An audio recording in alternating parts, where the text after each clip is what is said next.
sur Mon Témoignage TV, votre mission de témoignage dont on va parler de ce que Dieu a fait pour nous, de ce qu'il a fait dans nos vies. Alors, nous allons parler ici présent de l'expérience que nous avons vécue avec le Seigneur Jésus. Et maintenant, nous allons écouter le témoignage d'une sœur qui va nous parler de sa rencontre avec le Seigneur Jésus, comment est-ce que la grâce de Dieu l'a localisé, comment est-ce que la grâce de Dieu a été sur elle. Peu importe ce qu'elle a vécu, peu importe ce que sa vie a été auparavant, mais Dieu a fait grâce qu'aujourd'hui elle soit appelée enfant de Dieu.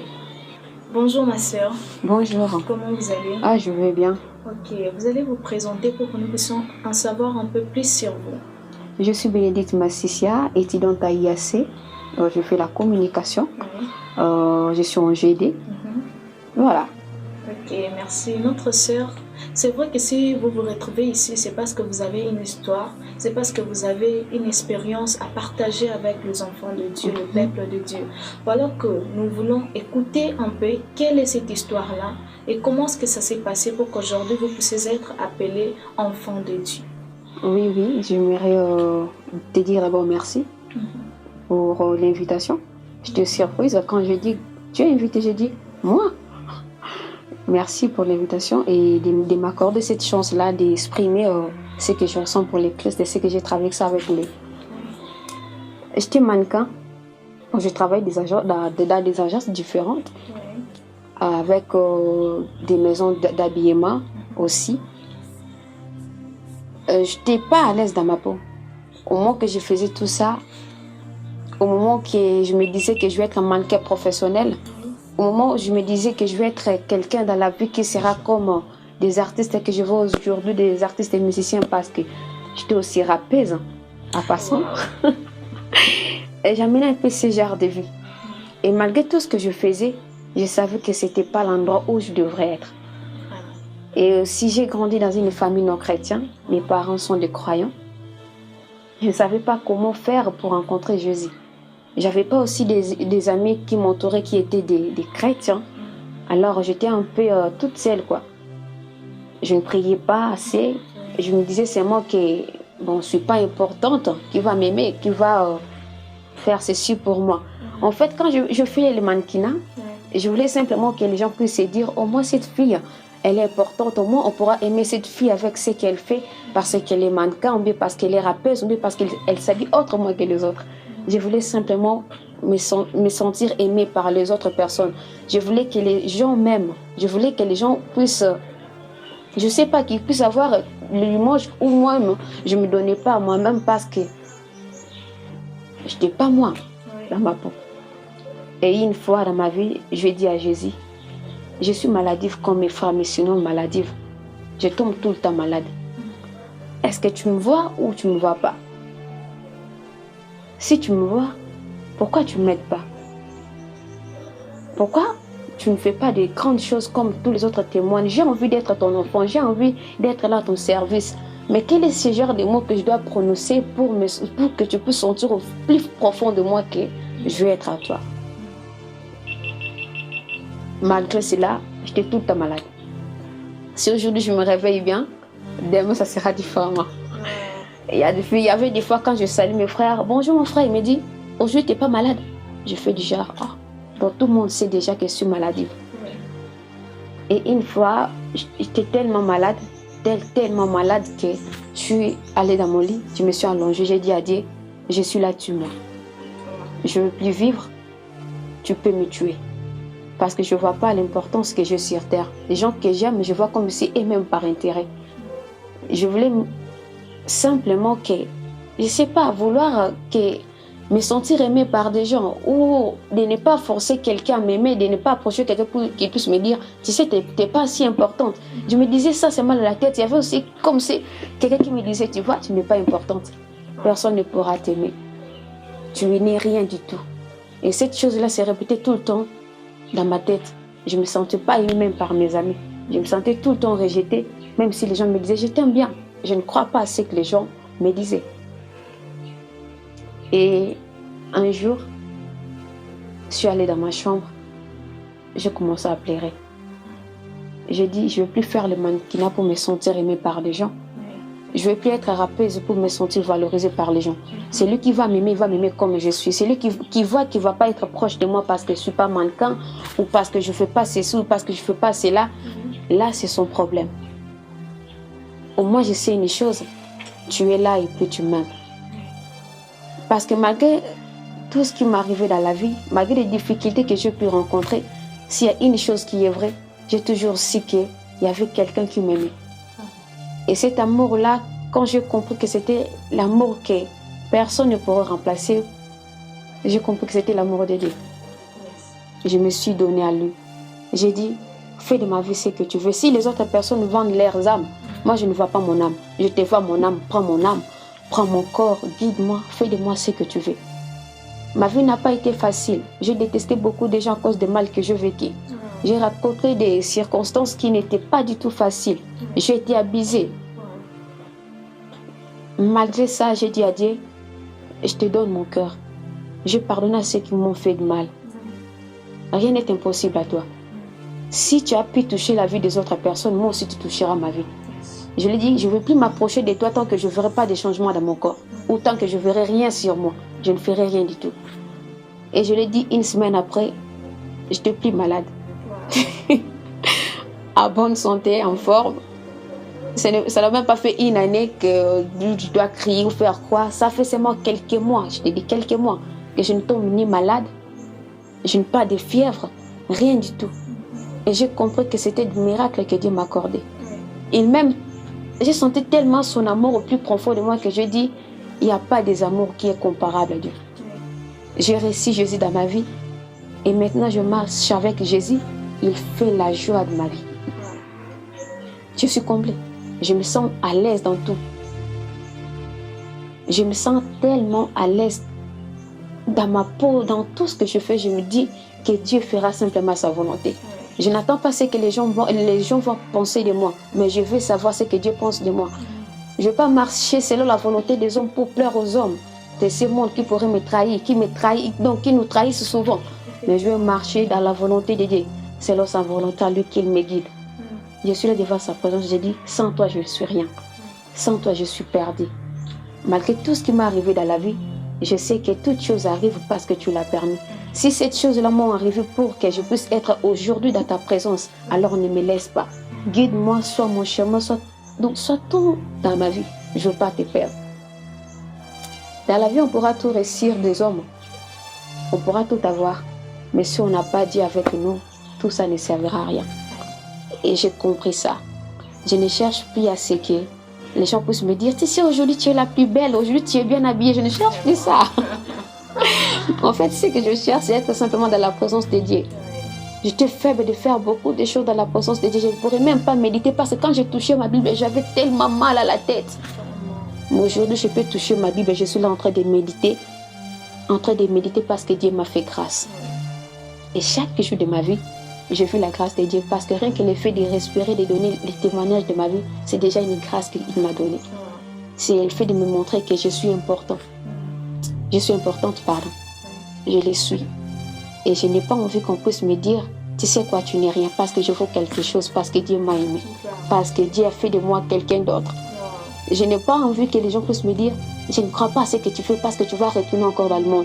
Toi, tu attends à ce que je retourne, mais je sais que celui qui m'a touché, il est encore là avec moi, il ne va pas me laisser parce que j'ai la volonté, j'ai la foi que Jésus a encore des choses à me montrer, j'ai encore de vie, des choses à vivre avec lui. C'est ça. Vraiment, merci. En tout cas, tu m'as édifié aussi. Hein? Oui, vraiment, tu m'as édifié quand je t'ai senti parler avec la joie, vraiment la joie de Jésus. Cela m'a fait énormément du bien. En tout cas, non. Que Dieu vous bénisse. Merci. Alors, j'ai deux petites questions à vous poser. La première,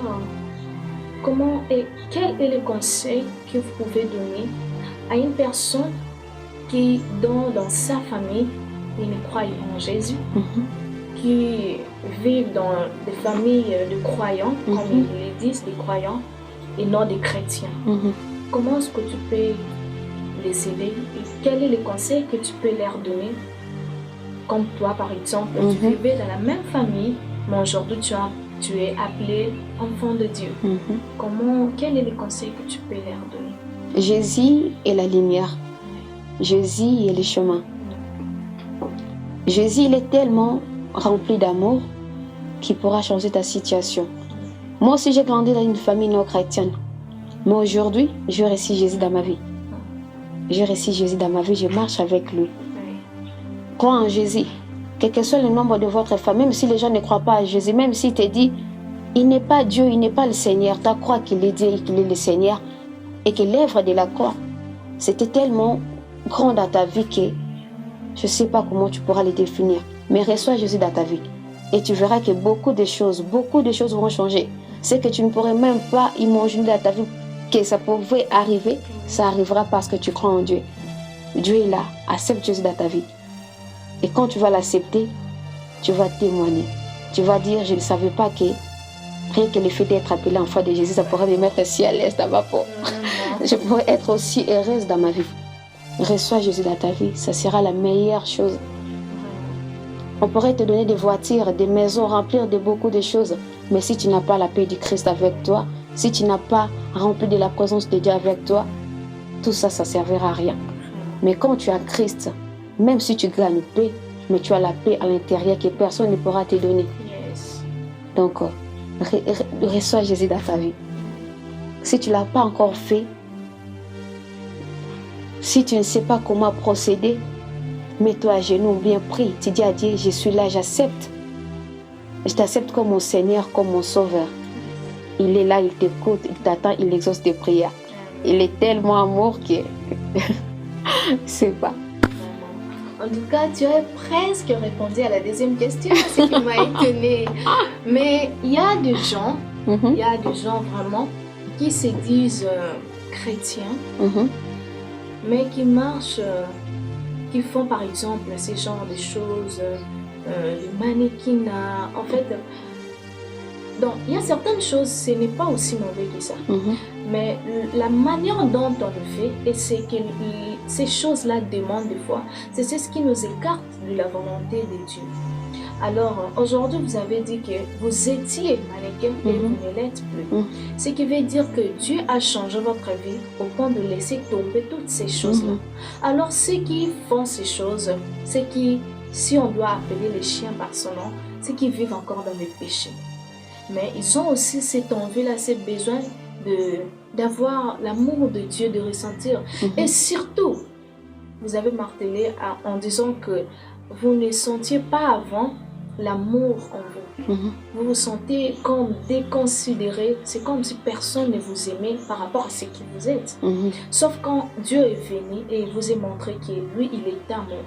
Alors, quel est le conseil que vous pouvez donner à ce genre de personnes qui croient qu'ils ne valent rien, qui croient que c'est mieux de faire quelque chose pour plaire au monde, pour se faire remarquer, parce qu'ils pensent que personne ne les aime, parce qu'ils pensent qu'ils ne méritent pas d'être aimés.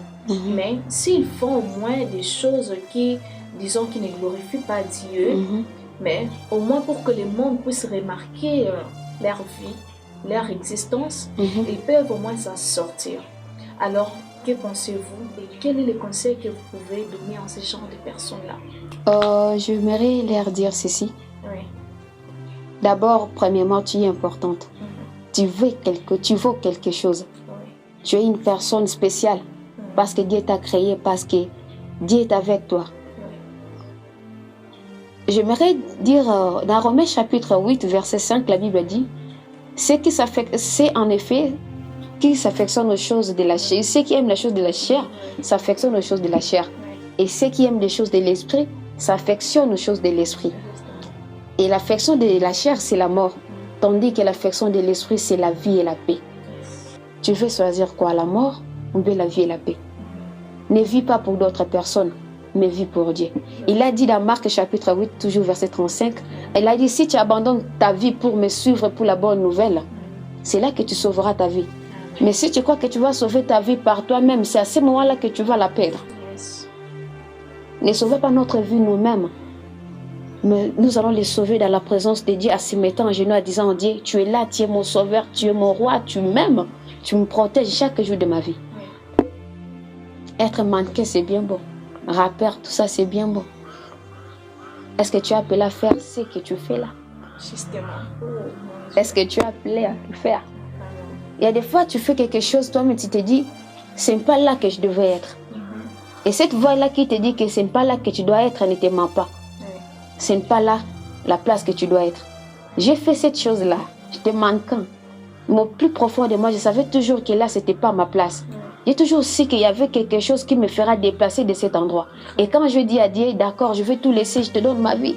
Je m'abandonne complètement à toi. Fais de moi ce que tu veux, je te donne ma vie. Si tu veux, j'ai dit une fois dans ma prière, j'ai dit à Dieu, s'il y a quelque chose qui pourra m'éloigner de ta présence, que ça puisse être un homme, de l'argent, des enfants, quoi que ce soit dans ce monde qui m'éloignera de ta présence à toi, que cette chose-là n'arrive pas. Et c'était à ce moment-là que j'ai eu le dégoût de ce que je faisais. J'avais plus envie d'être mannequin. J'avais plus envie de faire c'est quoi pour être aimée, pour me sentir importante, non. J'avais juste envie d'être dans la présence de Dieu pour me sentir aimée et me sentir importante. Là où tu es aimée. Inconditionnellement, à une personne qui ne te trahira jamais, à une personne qui ne te dira jamais je suis fatiguée de toi, à une personne qui t'aime tellement plus profond de lui, il t'appelle, il a dit viens chez moi, il n'y a que Panaï, il changera ta vie, va transformer ta vie. Pose-toi la question, est-ce que l'endroit où je me trouve, est-ce que c'est le bon endroit que je devais me mettre, c'est là que je devais être? Pose-toi cette question. Vraiment, merci encore une fois de plus, notre chère sœur Bénédicte. Parce que nous l'avons écouté, nous avons vu comment le Seigneur Jésus-Christ transforme les vies. Bien-aimés dans le Seigneur, vous savez, il n'y a pas plus mieux que Jésus. Parce que lui, il donne la paix qui surpasse toute intelligence. Même quand les choses du monde nous fait comprendre des fois que c'est ce qui est le plus important.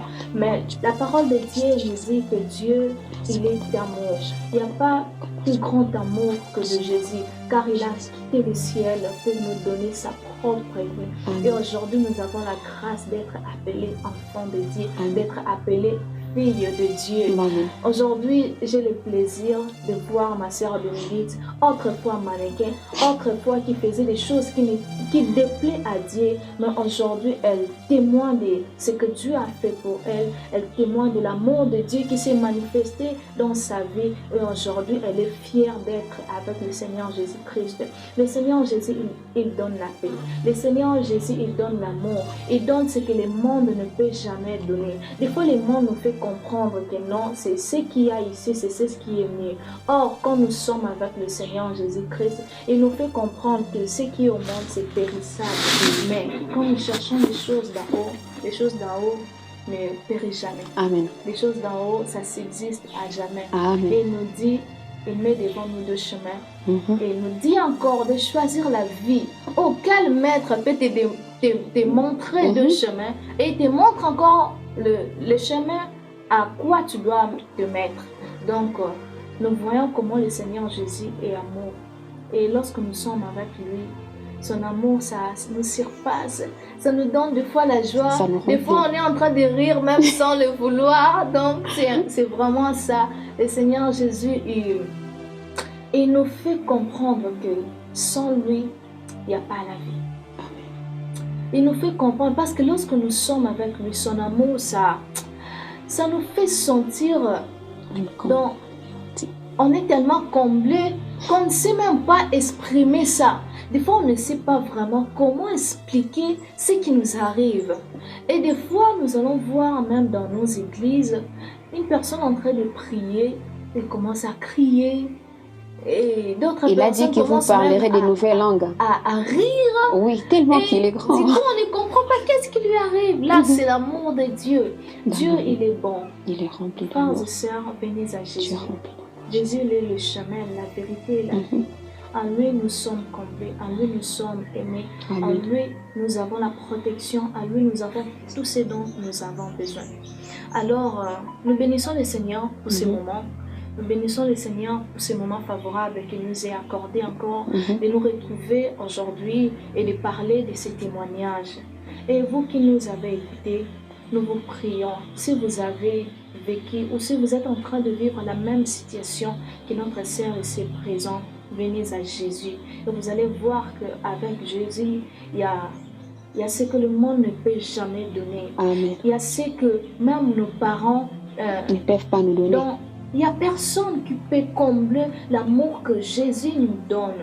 Alors nous vous prions, venez à Jésus, frères et sœurs, peuple de Dieu. Nous vous bénissons de là où vous êtes et nous vous remercions de nous avoir suivis. Merci pour votre attention, pour cette émission et nous vous remercions encore une fois de plus. Voilà, merci ma sœur, en tout cas je suis vraiment touchée de ce que vous avez dit.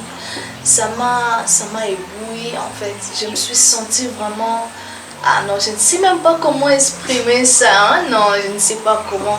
Mais quand vous étiez en train de parler, j'ai senti Dieu d'abord en vous et j'ai senti la présence de Dieu vraiment. Et en tout cas pour ça que Dieu vous bénisse, que Dieu vous amène encore plus loin de vos imaginations, de vos attendements, qu'il élève encore cette personne qui est en vous là, qu'il est en train de transformer, qu'il vous amène encore plus loin. En tout cas, merci pour ce témoignage et nous bénissons le Seigneur pour ça. Voilà, nous sommes à la fin de notre magazine Mon témoignage, dont nous parlons de notre expérience avec le Seigneur Jésus-Christ. Le témoignage est aussi un moyen d'évangéliser. Et nous venons d'écouter le témoignage de notre sœur qui nous a touchés, dont elle a parlé de sa vie, comment est-ce que le Seigneur Jésus a transformé sa vie. Et vraiment, nous remercions le Seigneur de cette grâce qu'elle a fait, qu'elle a accordée à notre sœur. Alors, les témoignages, c'est aussi un moyen d'évangéliser, car plusieurs changent de vie, plusieurs reçoivent le Seigneur Jésus-Christ au travers de témoignages. Voilà pourquoi nous vous sollicitons. Avez-vous un témoignage? Veuillez nous contacter sur le numéro affiché sur la barre de votre écran. Nous nous retrouvons sur une prochaine rencontre et nous croyons fermement que Dieu nous fera encore grâce de partager avec vous un témoignage encore plus touchant. Abonnez-vous massivement sur Mon témoignage TV et merci de nous avoir suivis. Que Dieu vous bénisse abondamment.